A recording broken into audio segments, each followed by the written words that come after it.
Good afternoon. This is Ezekiel Ojo on Moment of Empowerment. Today, by the grace of God, we are going to be looking at a topic called Be Careful What You Ask For. Be careful what you ask for. Sometimes in life, men don't know what they want.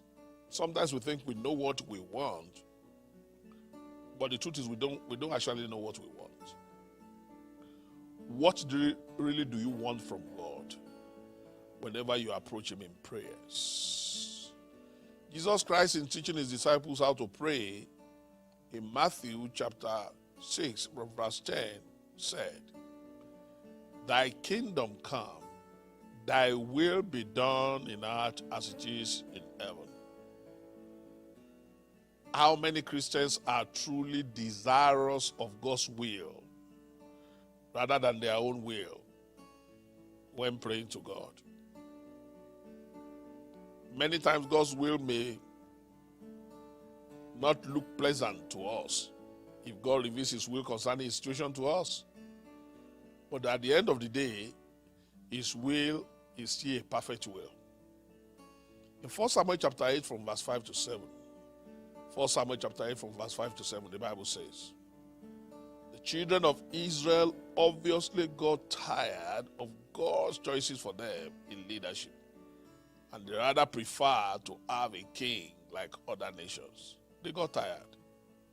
Then all the elders of Israel gathered themselves together and came to Samuel unto Ramah and said unto him, "Behold, thou art old, and thy sons walk not in thy ways. Now make us a king to judge us, like all the nations." But the thing displeased Samuel when they said, "Give us a king to judge us." And Samuel prayed unto the Lord. And the Lord said unto Samuel, "Hearken unto the voice of the people in all that they say unto thee, for they have not rejected thee, but they have rejected me." So what God called rejection was the fact that the people thought it what they wanted, not what God gave them. They compared themselves to other nations. They never thought about it that there has been no nation that was like Israel, and there will be no nation.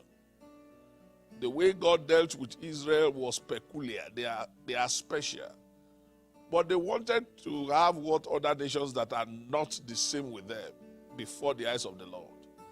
They wanted to have what those people have. He said, "They have rejected me, that I should not reign over them." That's the way God interpreted their actions.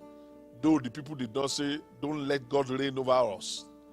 They only said, "Appoint unto us a king to judge us." But as far as God was concerned, because it's not the will of God for them, they did not want God to reign over them. God took His time to explain to them the kind of person their king will be. From verse 19 to 22, the Bible says, "Nevertheless, the people refused to obey the voice of Samuel." After Samuel told them what God told him about who their king will be like and what he's going to do, the people refused to obey the voice of Samuel. And they said, "Nay, but we will have a king over us, that we also may be like all the nations." Be careful who you want to be like. "And that our king may judge us and go out before us and fight our battles." So they wanted a king that will fight their battles, not God that has been fighting their battles. And Samuel heard all the words of the people, and he rehearsed them in the ears of the Lord. And the Lord said to Samuel, "Hearken unto their voice, and make them a king." And Samuel said unto the men of Israel, Go ye every man unto his city. So how did he go after them? The reign of Saul was terrible in Israel. It was characterized by the highest level of ungodliness, and the people suffered, and they suffered under him. In 1 Samuel chapter 31 from verse 1 to 6, Saul ended his life terribly. Now the Philistines fought against Israel, and the men of Israel fled from before the Philistines, fell down slain in Mount Gilboa. The Philistines followed hard upon Saul and upon his sons, and the Philistines slew Jonathan and Abinadab and Malchishua, Saul's sons. The battle went sore against Saul, and the Archers hit him, and he was sore wounded of the Archers. Then said Saul unto his armor-bearer, Draw thy sword, and thrust me through their weight, lest this uncircumcised come and thrust me through and abuse me. But his armor-bearer would not, for he was sore afraid. Therefore Saul took a sword and fell upon it. And when his armor-bearer saw that Saul was dead, he fell likewise upon his sword and died with him. So Saul died, and his 3 sons, his armor-bearer, and all his men, same day together. Be careful what you ask for.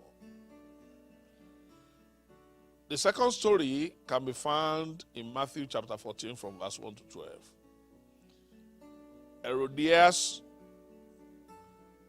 the daughter of Herod, was filled with bitterness, or the queen of Herod was filled with bitterness. She's been waiting to take a pound of flesh on John the Baptist because of an innocent expression. What happened? Joseph preached against the man taking the wife of his brother while his brother was alive. But the woman that was being taken didn't like it. So when the opportunity to get up to half of the husband's kingdom came, she was not slow to speak, though she was quick to listen. She said, Quickly, give me here John the Baptist's head in a charger, thereby terminating the life and career of an outstanding man of God. Why will anybody prefer the head of a preacher to half of the kingdom of the husband? But the question is, why will the king also ask the young innocent girl to ask for just anything? Obviously, he never thought anyone could be as mean as Queen Herodias to take a pound of flesh on an innocent preacher for saying the truth. He did not think it's true. Be careful what you ask for. Be careful the offer you give people when you are in a good mood. The Bible says in James chapter 1 verse 19, Wherefore, my beloved brethren, let every man be swift to hear, slow to speak, and slow to wrath. If the king had given it a deep thought, possibly the story wouldn't have ended on a such sad note. But he never thought about it. Be careful what comes out of your mouth, whether when you are angry or when you are too happy. Because at the end of the day, the consequences of what you say might be too dear upon others. Be careful what you ask for. Till I come your way same time next week on Moment of Empowerment. This is Ezekiel Ojo. God bless you.